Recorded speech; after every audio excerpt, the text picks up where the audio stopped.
warahmatullahi wabarakatuh. Selamat pagi anak-anakku semuanya. Semoga kalian semua dalam keadaan sehat dan tetap semangat dalam mengikuti pembelajaran pada pagi hari ini bersama Ibu Siti Nur Hasanah. Hari ini kita akan belajar pada tematik di tema 4 globalisasi, subtema 2 pembelajaran 5 dan 6. Nah, Ibu ingin bertanya kepada kalian semua, apa itu globalisasi? Ada yang tahu? Globalisasi adalah meluas dan membawanya pengaruh kebudayaan dan ilmu pengetahuan ke seluruh penjuru dunia. Globalisasi terjadi ketika warga negara dunia dari berbagai bangsa dan negara berinteraksi dan memberikan pengaruh satu sama lain. Dengan adanya globalisasi dapat meningkatkan ilmu pengetahuan dan kebudayaan dari seluruh penjuru dunia dan berinteraksinya warga dari seluruh dunia. Adanya globalisasi memberikan dampak tersendiri. Dampaknya diantaranya ada dampak positif dan dampak negatif. Mari kita simak dampak positif dari globalisasi itu sendiri. Yang pertama yaitu mempermudah dalam memenuhi kebutuhan. Adanya globalisasi memudahkan kita dalam memenuhi segala kebutuhan. Kemudian yaitu yang kedua, dapat mengakses informasi dari seluruh dunia. Adanya globalisasi juga memudahkan kita untuk mendapatkan informasi dari seluruh dunia. Yang ketiga yaitu memperluas pasar internasional. Adanya globalisasi membuat kita bisa memperluas pasar kita untuk ke seluruh penjuru di dunia. Yang keempat yaitu meningkatkan investasi produk dan jumlah ekspor. Nah, adanya globalisasi dapat meningkatkan investasi produk Indonesia dan jumlah ekspor. Kemudian yang kelima yaitu meningkatkan ilmu pengetahuan dan teknologi. Yang keenam yaitu menciptakan kawasan bebas dan netral. Contohnya seperti membentuk organisasi ASEAN. Nah, selain dampak positif, terdapat juga dampak negatif. Apa ya dampak negatifnya? Nah, di sini dampak negatifnya yaitu individualisme. Nah, adanya globalisasi membuat seseorang menjadi individualisme, yaitu mementingkan diri sendiri. Mereka asik dengan gadgetnya masing-masing. Yang kedua, dampak negatifnya yaitu konsumtif atau boros. Adanya globalisasi membuat orang semakin senang untuk berbelanja online dan mereka relatif boros untuk berbelanja online. Yang ketiga yaitu masuknya tenaga asing yang mendominasi tenaga lokal. Nah, adanya globalisasi membuat tenaga asing bisa masuk ke Indonesia dan membuat tenaga lokal menjadi berkurang. Bentuk kerjasama ASEAN di bidang politik adalah salah satunya yaitu menjadi anggota ASEAN serta berperan aktif dalam kerjasama ASEAN. Nah, salah satu bentuk kerjasama ASEAN yaitu dalam bidang politik dengan cara memberantas peredaran dan perdagangan narkoba. Nah, contohnya dengan membentuk masyarakat ASEAN bebas narkoba. Di sini Ibu akan membacakan tentang masyarakat ASEAN bebas narkoba yang dibentuk oleh anggota ASEAN. Era globalisasi memberikan kemudahan masyarakat dalam hal komunikasi dan transportasi, seakan menjadikan dunia tanpa batas. Hal ini juga meningkatkan peredaran dan perdagangan narkoba di seluruh dunia, termasuk Indonesia, meningkatnya kejahatan narkoba dan mengancam keselamatan, keamanan, dan kesejahteraan masyarakat. Indonesia bekerja sama dengan negara-negara ASEAN menyusun langkah-langkah dalam mencapai ASEAN Drug Free 2015. Semua negara saling menukar informasi dalam hal rehabilitasi, pencegahan, dan penegakan hukum tentang masalah narkoba. Nah, adanya ASEAN Drug Free ini dapat membantu negara-negara ASEAN untuk mencegah dan menegakkan hukum tentang masalah narkoba. Nah, Cara mencegah penyalahgunaan narkoba, diantaranya yang pertama yaitu dengan cara menanamkan pola hidup sehat, rajin berolahraga, kemudian makan makanan yang mengandung buah dan sayur. Dan yang kedua yaitu melakukan kegiatan-kegiatan positif. Diantaranya kita bisa melakukan hobi-hobi kita seperti bermain bola atau bermain badminton. Nah, itu merupakan salah satu kegiatan positif yang bisa kita lakukan untuk mencegah penyalahgunaan narkoba.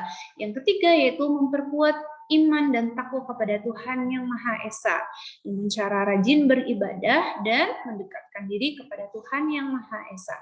Yang keempat yaitu membangun komunikasi yang baik dan hubungan yang baik dengan teman maupun keluarga. Nah, jangan lupa untuk selalu berhubungan secara baik dengan keluarga maupun dengan teman. Nah, selanjutnya kita akan membahas mengenai kata baku dan tidak baku. Nah, anak-anak, di sini Ibu ada contoh kata baku dan kata tidak bakunya. Kita mulai dari kata tidak baku project. Project itu katanya tidak baku, sehingga kalau dibakukan menjadi proyek. Kata yang kedua, energi. Nah, bukan menggunakan huruf Y, tapi huruf I, jadi energi. Kemudian yang ketiga, mensalurkan. Ini bukan mensalurkan, tapi yang betul adalah menyalurkan. Yang keempat yaitu dinikmati, bukan dipisah kosakatanya, tapi disambung jadi dinikmati. Kemudian diperoleh. Nah, ini juga belum betul, belum baku. Jadi dibakukan jadi disambung diperoleh.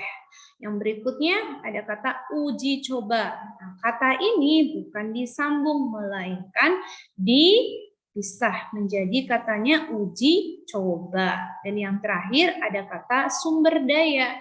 Nah, kata sumber daya ini katanya disambung. Nah, ini menjadi kata tidak baku, sehingga kalau kita rubah menjadi kata bakunya yaitu sumber daya. Nah, kata baku ini biasa digunakan untuk kalian membuat kalimat efektif.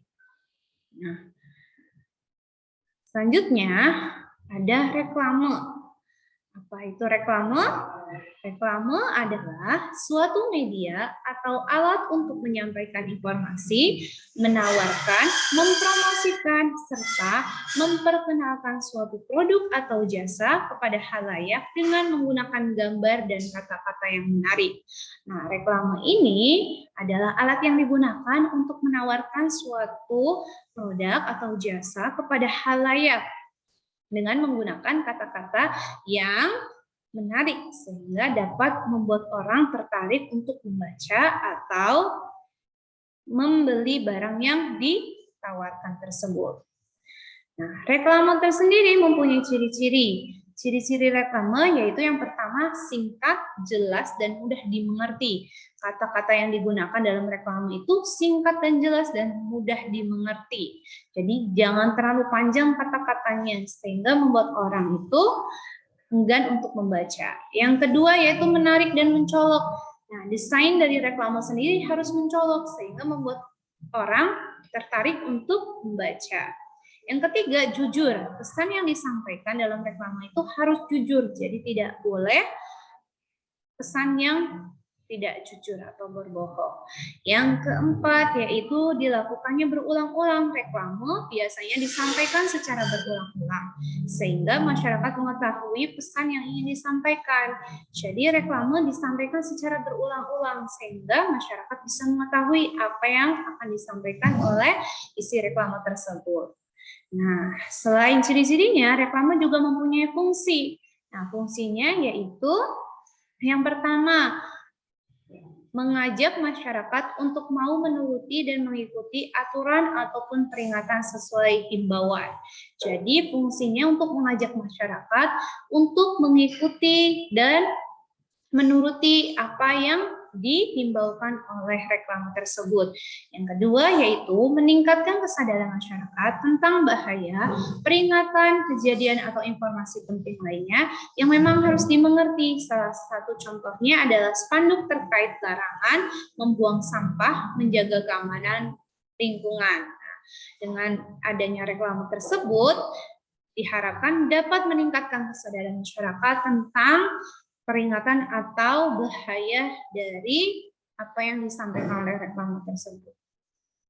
Nah, di sini Ibu akan beri contoh reklamenya. Di sini ada contoh reklame gunakan masker dengan benar.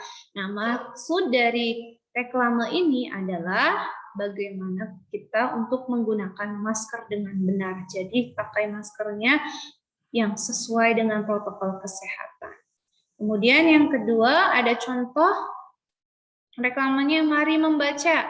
Nah, ini adalah himbauan untuk kita membaca. Yang ketiga ada contoh reklame ayo jaga bumi kita untuk kehidupan yang lebih baik. Nah, ini himbauannya untuk menjaga bumi kita agar kehidupan kita ke depannya menjadi lebih baik. Nah, ketiga reklame ini mengandung kata-kata yang singkat, padat, dan jelas, serta menggunakan kata-kata yang tidak terlalu bertele-tele dan mencolok warnanya. Jadi dapat dipahami oleh seluruh masyarakat. Oke, sekian pembelajaran pada pagi hari ini. Terima kasih. Wassalamualaikum warahmatullahi wabarakatuh.